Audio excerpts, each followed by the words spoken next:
Hari ni Iman ambil siapa yang Iman nak dekat toilet.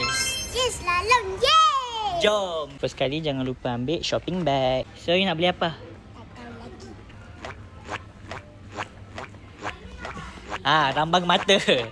Adik saya rambang mata guys masuk toilet. Aduh, pening kepala aku. Nasib baik baru gaji. Excited sangat lah ni. Nak mana? Tunjuk. Ini apa? Ambillah kucing. Kucing. Mana? Yang ni ke yang warna pink? Dia ada 2 warna. Pink. Warna pink? Ya. Dia dah ada ni.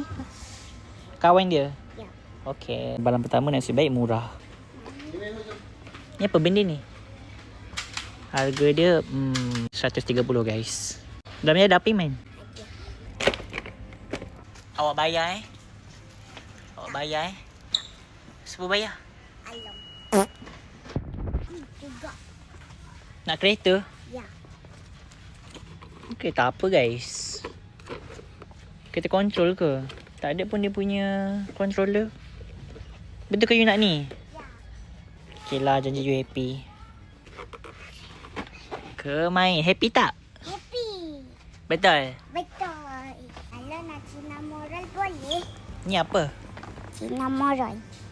Blind box ke? RM150. Ambil lah.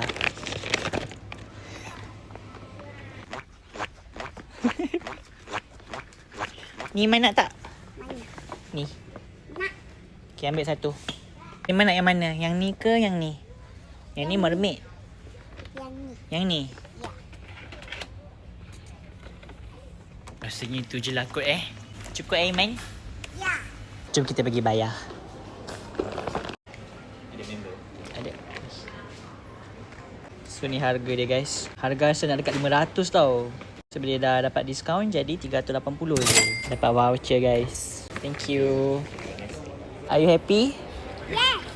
Tak salah sayang.